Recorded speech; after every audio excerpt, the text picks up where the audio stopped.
We apologize for that little mix-up, and let's take the tennis story again and tell you that Andy Murray has joined the likes of McEnroe, John and Boris Becker as a four-time winner of the Queen's Club Championship with an impressive victory over Kevin Anderson.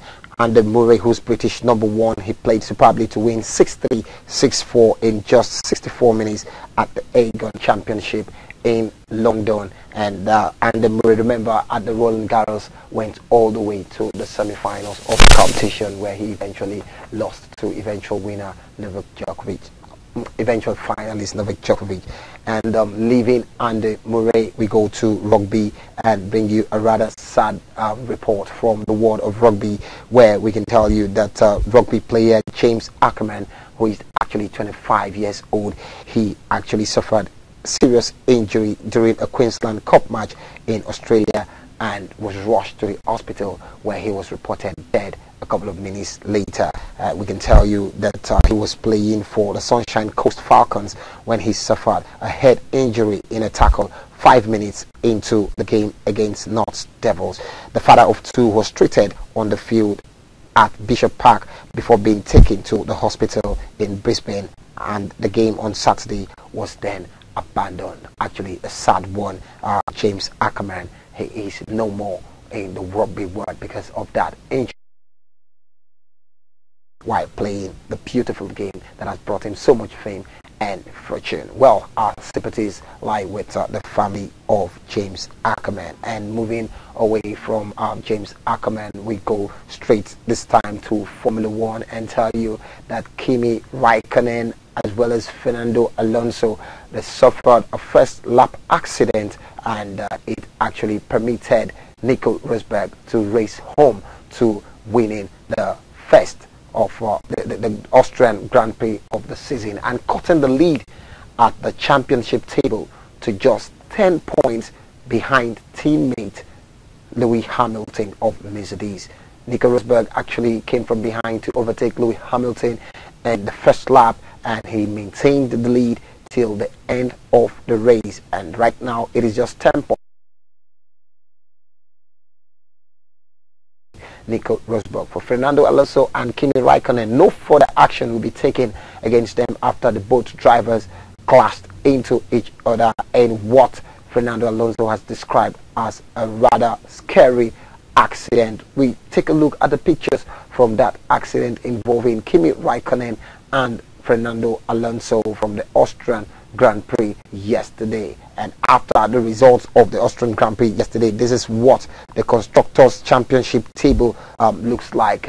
We can tell you that Mercedes, Lewis Hamilton is still in pole position, in first position at the Constructors' Championship, while Nico Rosberg is in second position. Just 10 points separate both teammates in the Constructors' Championship. And leaving that story right now, we go to the world of football and bring you results coming in from the FIFA Women's World Cup. On a rather shock note, Brazil have been sent home. It wasn't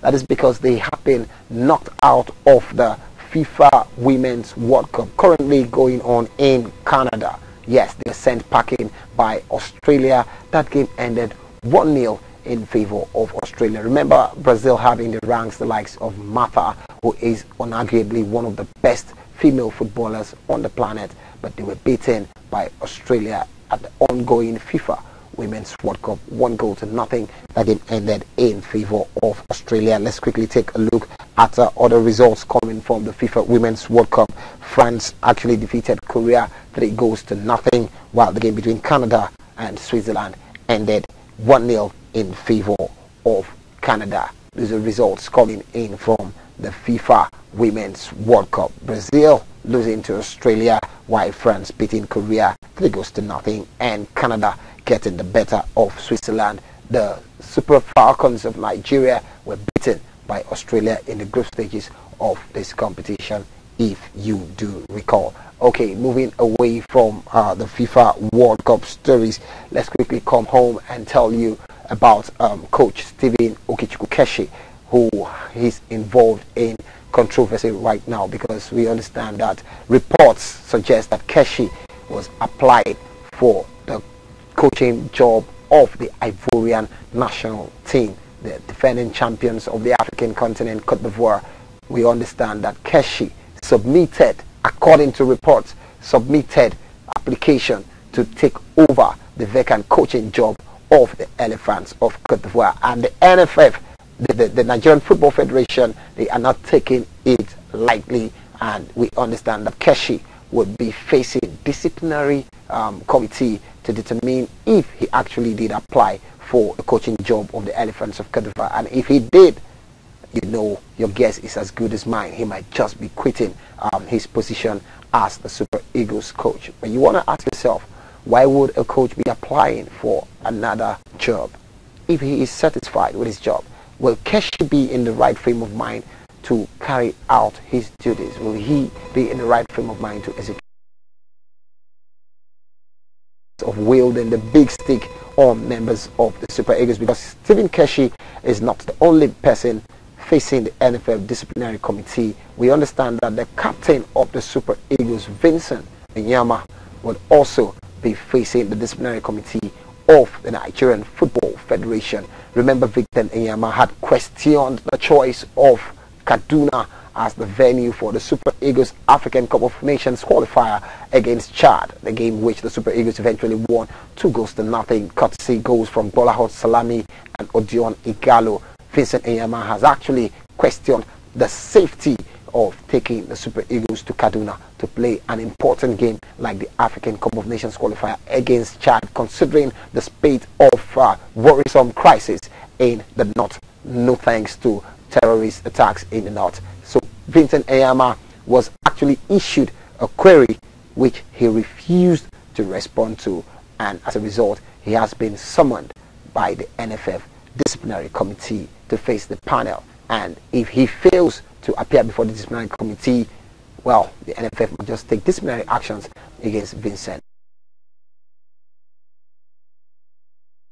Committee is Ogenyi Onazi. He has actually been fined $5,000 for his action in the game between Nigeria and Chad. Remember, Ogenyi Onazi picked up an unnecessary red card from that match. He was sent off, and as a result he might miss 2 or 3 of the Super Eagles' next qualifying games in the African Cup of Nations qualifiers.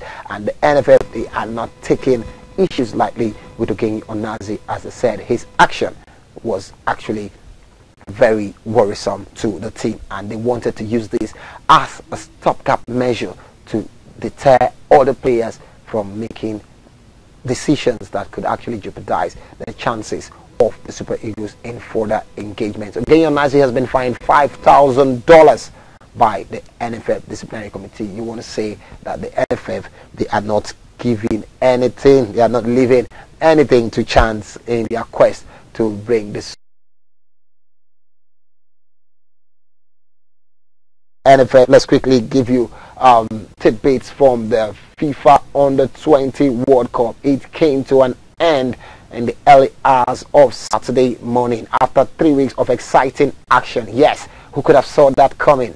Serbia, the national Under-20 side of Serbia, they are the new champions of the FIFA Under-20 World Cup, thanks to a 2-1 victory over the Junior Samba Boys of Brazil, a team that has won the competition for 5 times. Remember, Argentina are the record champions of this competition. They have actually won it a record 6 times. Brazil have actually won the trophy for 5 times. And Serbia, for the first time in their history, are the champions of the Under-20 FIFA World Cup. It ended 1-0 after 90 minutes of exciting action. It went into extra time, and during extra time, it was the Serbs that got the most important goal of the tournament to hand them the trophy for the first time. In the third place playoff, it was an all-out Senegal 3-1 in another thrilling encounter. Something of some consolation for the African continent, finishing in 3rd and 4th position in the FIFA Under-20 World Cup. Even though you want to say, as a Nigerian, you might have been disappointed with the display of the Flying Eagles. But let's quickly tell you that 5 members of the Flying Eagles team to the recently concluded FIFA Under-20 World Cup have been invited by coach of the national under-23 side, Samson Siasia, to join with the rest of the under-23 squad. The players are Musa Mohammed, the captain of the side, Taiwo Awoni, Kelechi Iheanacho, Bernard Bubwa, as well as Yahya. They have been invited by coach Samson Siasia to join up with the rest of the squad as they prepare for the All-African Games as well as the Olympics that will be coming up in Brazil next year. Okay, leaving that, let's quickly go to the Copa America as we begin to wrap up the show this afternoon and tell you that Brazil, they have qualified for the next round of the competition, the quarterfinals, after a 2-1 victory over Venezuela last night. But Colombia, a goalless draw against Peru. And remember that Brazil, they will be without their inspirational attacker and captain Neymar, who actually was banned for 4 games, which automatically rules him out from the remainder of the competition, even though the Brazilian Football Federation have actually appealed against the ban given to Neymar. You wouldn't blame the young lad. He was actually playing against a team that accounted for his abrupt end of participation at the 2014 World Cup. Remember, it was against Colombia that he suffered that horrific back injury that, according to reports, almost damaged his spinal cord. And probably the emotions were still boiling before when Neymar headbutted an opponent in that crucial group encounter, which Brazil lost to Colombia anyways, and he has been suspended for 4 games. But the Brazilians are appealing, and one man who has lent support to Neymar at this point in time is the captain of the Argentine national team, Lionel Messi. He is actually pleading that Neymar should be forgiven and allowed to play a bit